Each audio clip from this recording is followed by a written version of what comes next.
Hello friend, this one is another question. हम लोग इसका मोमेंट ऑफ इनर्शिया निकालेंगे। वैसे देखा जाए तो ये क्वेश्चन सेंट्रॉइड निकालने के लिए भी बहुत बढ़िया क्वेश्चन है। तो आप इसका सेंट्रॉइड निकालिएगा अबाउट एक्सेस निकालिएगा, मीन्स वाई बार निकालिएगा, क्योंकि ये सिमेट्री है अबाउट वाई वाई एक्सिस। तो आपको भी मालूम है कि इसका x bar that is equal to 0 होगा, एंड ये आपका एक्स के अबाउट करेंगे तो वाई अबाउट एक्स के अबाउट आपको वाई बार निकालना, तो आपका ये हो जाएगा वाई बार हमको निकालना होगा। इसके अंदर वाई बार आप लोग निकालिएगा। तो मैं इसको वाई बार मैं टेबल फॉर्म में न करके डायरेक्ट ना, आप लोग को एक तरह से असाइनमेंट एक तरह से पहले आपको इसको करना पड़ेगा, तो इसको करिएगा। मैं डायरेक्ट लिख देता हूँ इधर, इसका x bar that is equal to 0 होगा, वाई बार जो कि आपको टेबल फॉर्म में करके निकालना है, लेकिन मैं इसको डायरेक्ट लिख देता हूँ क्योंकि मैं बिना टाइम, क्योंकि मोमेंट ऑफ इनर्शिया हमको निकालना सीखना है। सेंट्रॉइड निकालना आप लोग कर चुके होंगे काफी, तो मैं इसको कर देता हूँ। दैट्स आई, इसका सेंट्रॉइड जो है वाई बार दैट इज हम लोग दैट इज आ रहा है आपका 35.1 mm,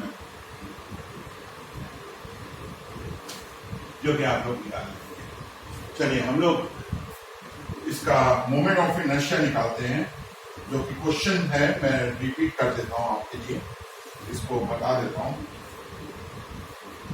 calculate the moment of inertia of the composite axis shown in figure of the composite axis shown in figure about the centroidal x-axis. Also determine the radius of gyration of area about x-axis through centroid. मैं repeat कर रहा हूं। Calculate the moment of inertia of composite axis shown in figure about the centroidal x-axis. Also determine the radius of gyration of the area about x-axis through center. चलिए हम लोग करते हैं इसको। आपने वाई बार निकाल लिया, तो वो आपने टेबल के फॉर्म में करके आपने निकाला ना। हम लोग इसको करते हैं। आप देख रहे हैं इसके अंदर मेरे को कितने फिगर है, मैं ये देख लेता हूं। आप देखिए, एक तो ये ट्राइंगल है, उसके बाद ये मेरे को एक 16 and this one is also 16, दूसरा एक स्क्वायर है, तीसरा मेरे पास एक अगेन ट्राइंगल एक, एंड ये एक फोर्थ है जो कि आपका semi circle.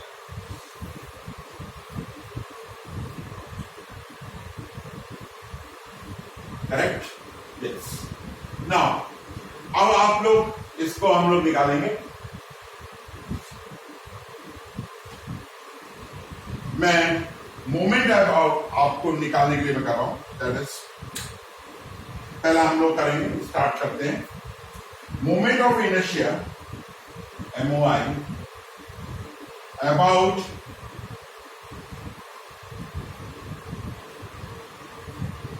the centroidal x-axis, that is I-axis।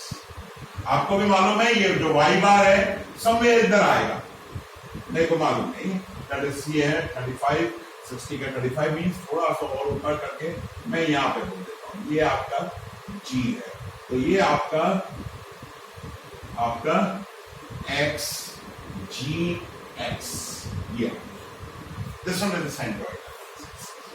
तो ये हम लोग I x x G हम लोग करने।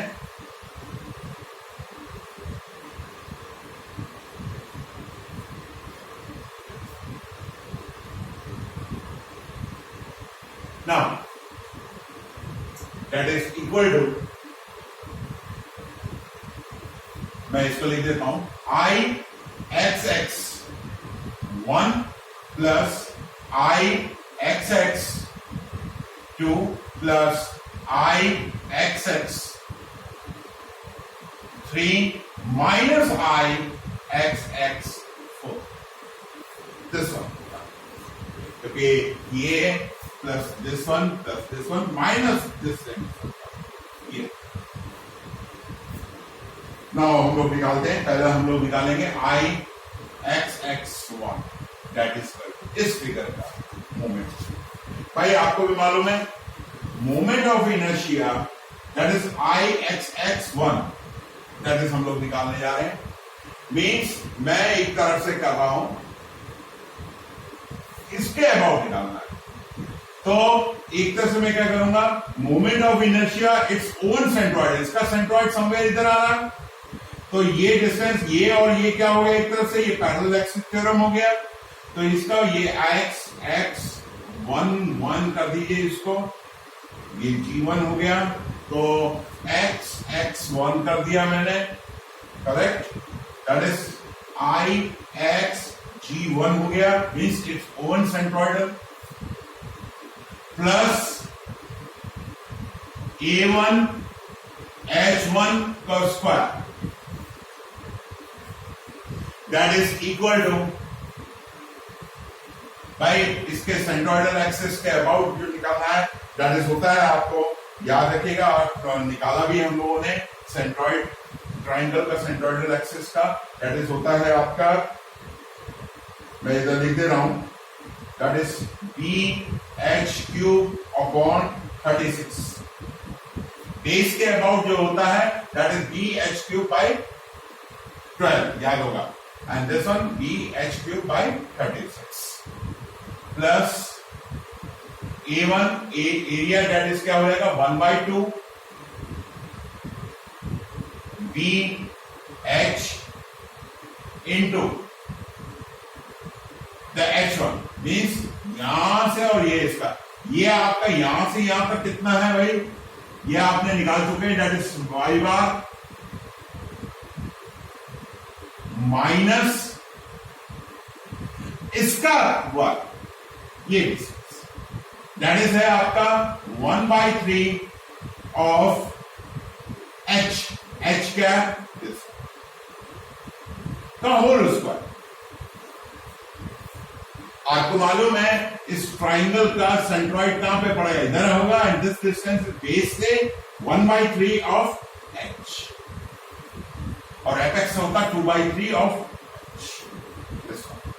नाउ मैं अब करूंगा इसको, b कितना है भाई, यहां से यहां तक कितना है b 30 into h1 that is 60 square by 30 cube 36 plus 1/2 b कितना है भाई 60 16 30 एरिया में 30 इंटू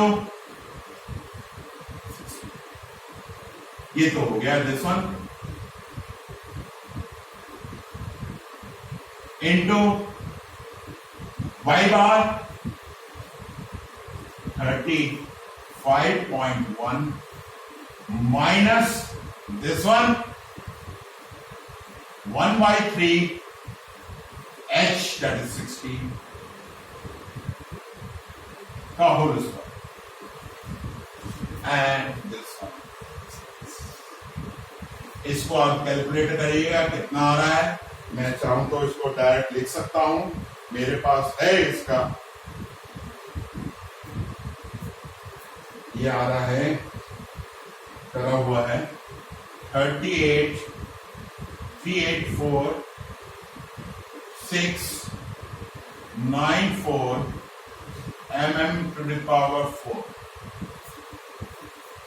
सिमिलरली हम लोग निकालेंगे IXX2 and that is rectangular का IXG2 plus A2H2 का square that is equal to about centroidal axis के रेक्टेंगल का आपको करना है तो आपको भी मालूम है क्या होगा, दैट इज है सिंपल सा नहीं 60 और से मैं फॉर्मूला लिख देता हूं आपके लिए, D to the cube upon 12 plus the area A2 क्या है आपका, B इंटू डी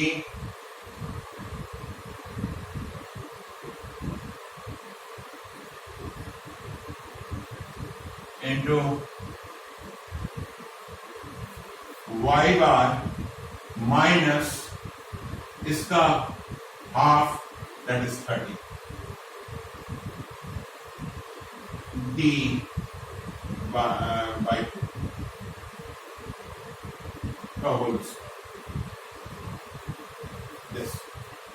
तो मैं इसको लिख देता हूं, ये d कितना है आपका, d है 60 इंटू 60 का cube divide by 12 plus d 60 into 60 ये तो एरिया हो गया इंटू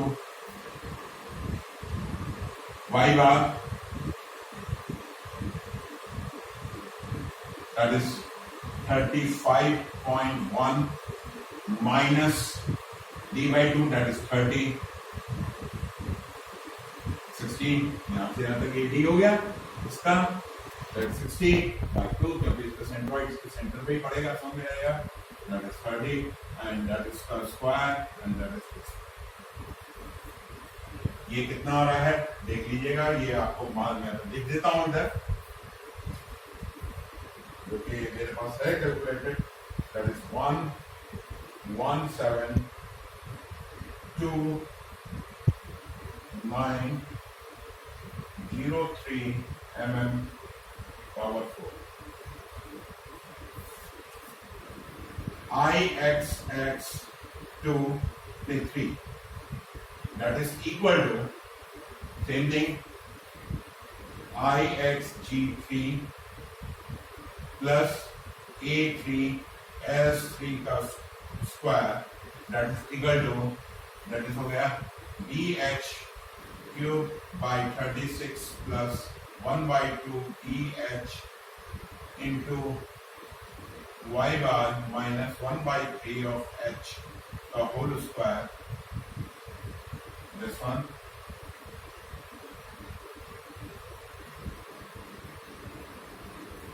और इसको बिल्कुल सेम यही चीज क्योंकि ट्राइंगल ये वाला ट्राइंगल और ये ट्राइंगल का डायमेंशन बिल्कुल सेम है तो यही चीज होगा, ये वाला x1 के बराबर ही होगा। तो मैं इसको डायरेक्टली लिख देता हूँ, दैट इज तो आप इसको रख के कर लीजिएगा, b is this one, h1 is sorry b1 is this one, h is this one and 36 by 36 this one करके आप ये करके और ये आपका एरिया हो गया, दिस वन 35 है, ये आपका h अगेन 30 आपको मालूम है 1/3 हो जाएगा, दिस वन ट्राइंगल है तो ये आपका आ जाएगा, मैं इसको लिख देता हूँ 384694 mm to the power 4। चलो सेम यही आएगा ये और now last one is semicircle 4 that's equal to क्या आएगा, आपको मालूम है सेमी सर्कल है, सेमी सर्कल का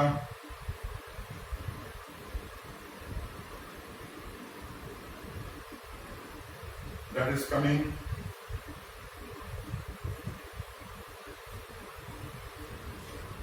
सेमी सर्कल का moment of inertia about centroidal axis आपको मालूम that is IXG4 plus A4 H4 का square that is equal to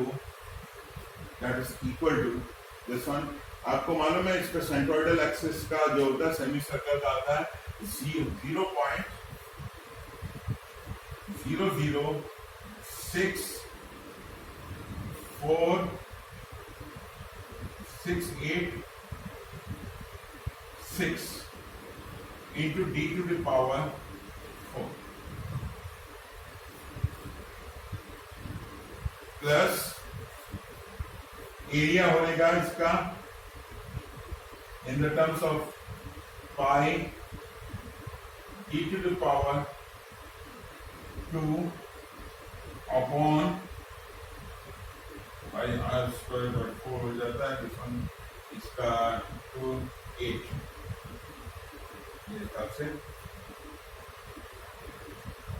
2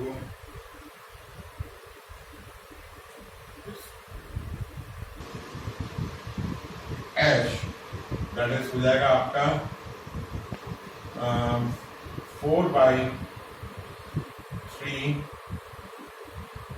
r by pi होता है तो मेरे को 2 this one r by pi that is 2 r by pi यहां से ये डिस्टेंस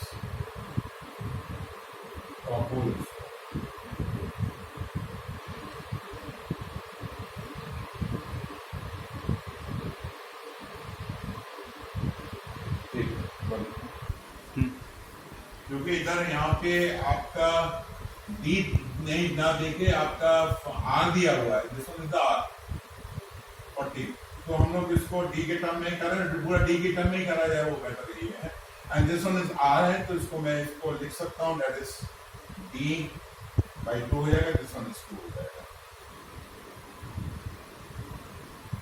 इसका this and that is equal to आएगा आपका मैं लिखकर बता देता हूँ आपको लिख करके दैट इज 8 3 में आना चाहिए जो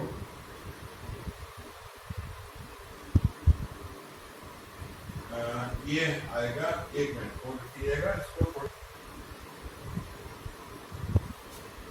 ये होएगा into this one that is y बार कितना है भाई that is y bar minus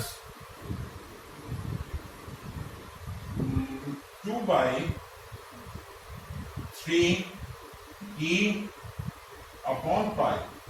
Now this one, the whole square, and this one. Yeah, मेरे ख्याल से बिल्कुल सही है, and that should be coming.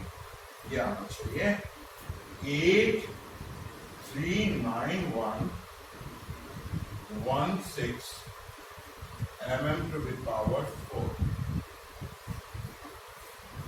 Now ये आपका निकल गया, दिस वन निकल गया, दिस वन निकल गया, दिस वन मीन्स हमने अबाउट इसके सभी एरिया अलग अलग एरिया को सबको हमने इसके अबाउट निकाल दिया। अब इसको हम लोग एल्जेब्रिक सम करेंगे like this and this one इसको इसमें रखेंगे, इसको इसमें रखेंगे, इसको इसमें रखेंगे, इसको इसमें रखेंगे and that one will be coming, मैं इधर लिख देता हूं दैट इज इक्वल टू आना चाहिए आपका 1103,117 mm to power 4। अब इसके बाद क्या पूछ रहा है, दैट इज पूछ रहा है radius of gyration. Radius of gyration आपको भी मालूम है क्या होता है, k x x that is equal to under root I x x upon total area, और इसको निकालेंगे एंड दैट इज आएगा, मैं इधर लिख देता हूं, दैट इज इक्वल टू आ रहा है 19.55 mm। यानी कि एरिया है कंपोजिट फिगर का area, means area 1 plus area this one 2 plus area this one 3 minus this semi circle का एरिया, उससे डिवाइड करना है, अंडर रूट कर देना उसके बाद, and that is I x x आपने ही I x x g और I x g that is same thing, और फिर मैं इसको लिख सकता हूँ I x x। Thank you.